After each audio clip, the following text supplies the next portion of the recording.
Florida KXAN investigation takes our team hundreds of miles from the state capitol to the plains of West Texas. You've actually got to get on the ground and go get them. Searching for proof.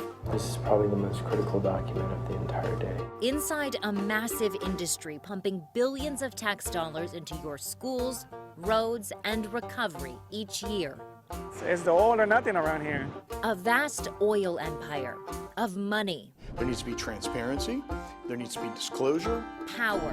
What I saw was clearly appearance of bias. And ethics. There's only 3 of us, and we regulate the biggest industry in the state. Those 3 leaders elected statewide make up the Texas Railroad Commission. Perhaps the most powerful government agency in Texas, it has a misleading name. Has nothing to do with railroads, but everything to do with regulating Texas oil and gas. The commission's chair, Christy Craddock, is up for re-election next month. And in her first term, her well-known family profited off of oil companies linked to her own votes on the commission. Corporate interests kept quiet until KXAN investigator Jody Barr started digging.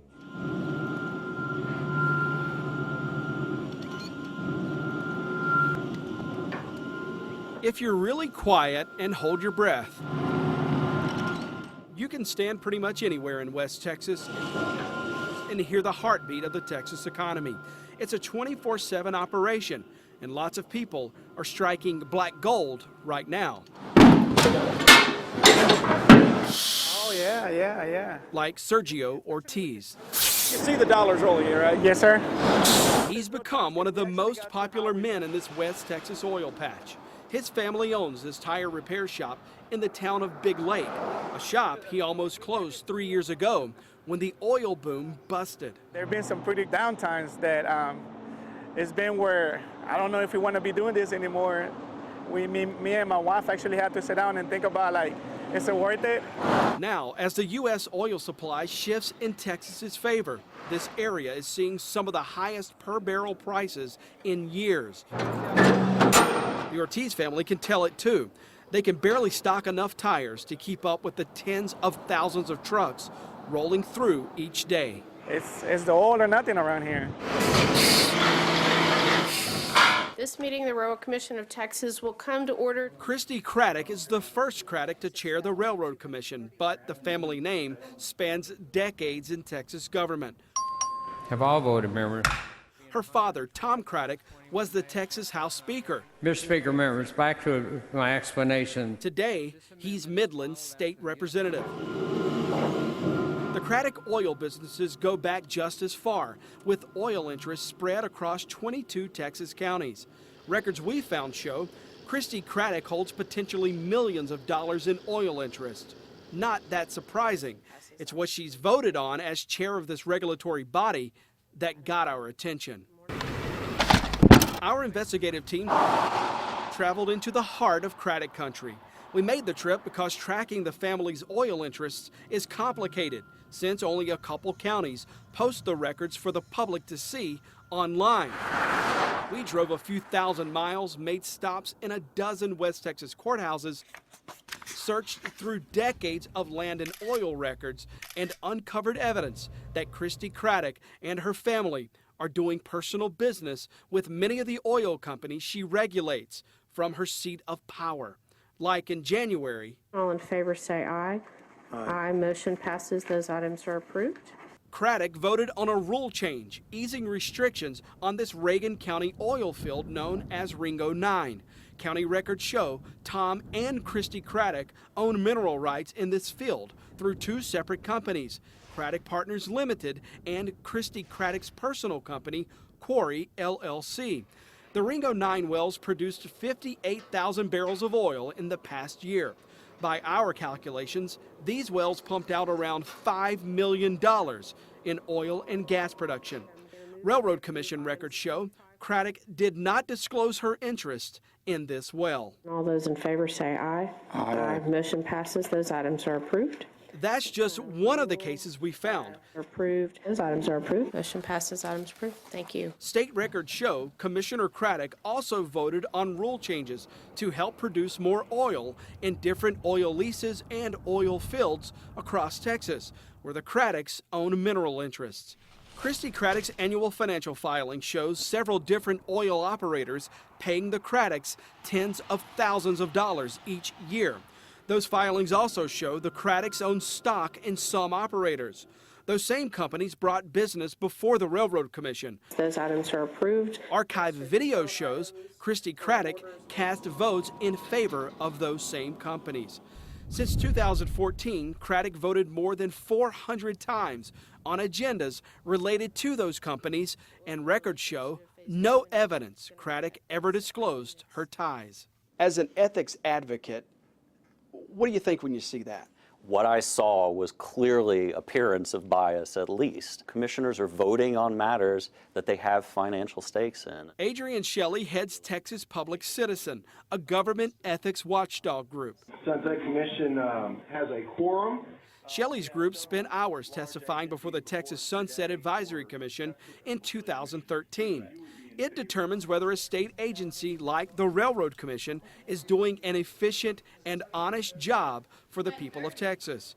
Shelley's group found evidence they say shows railroad commissioners' political campaigns were funded mostly by oil companies they regulate.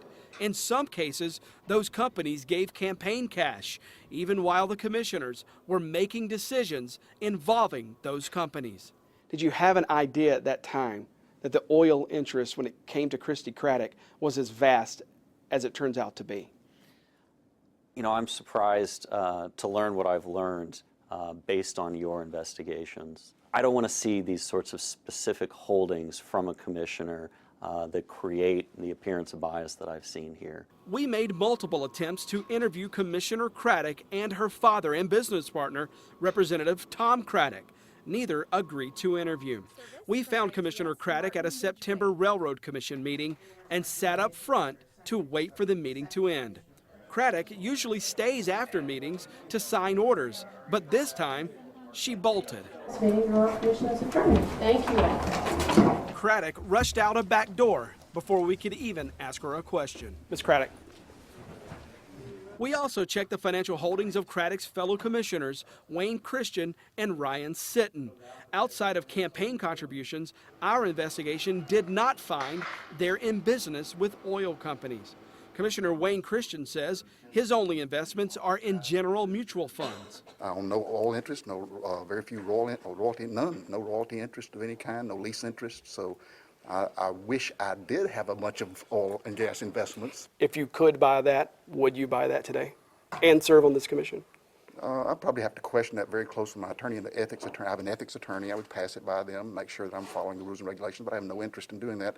Commissioner Ryan Sitton doesn't even want the perception he has a conflict of interest. Is it hard to separate yourself from this industry if you were financially tied to pieces of that industry? I just don't want people out there asking those questions. When we ask him about a scenario like Craddock's, if I'm voting on an item and I own direct interest in that item, a well, a disposal process, anything, a pipeline, then yes, that would be a conflict of interest. Some of what I have seen today is evidence for exactly why we need ethics reform.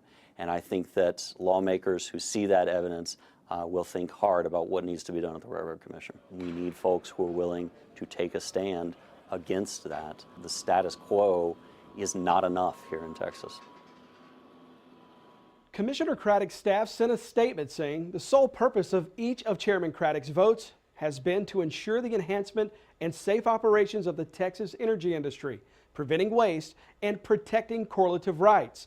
Any suggestion to the contrary is entirely without merit, unconfirmed by her voting record, and unreflective of her integrity. Her father wrote to us he has 2 small working interests that he's owned for 40+ years. The rest of his interests are minerals and overriding royalty interests, which have no say or conflict with the operations or permitting of the oil and gas property.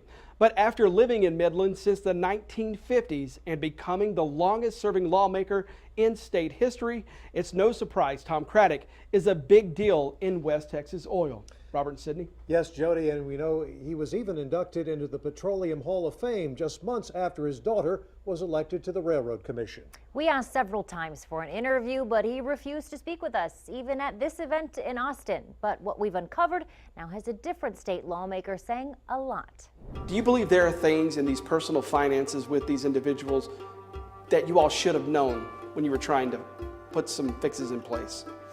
Well, no question. A Texas House member plans to take another shot at reforming this powerful government agency.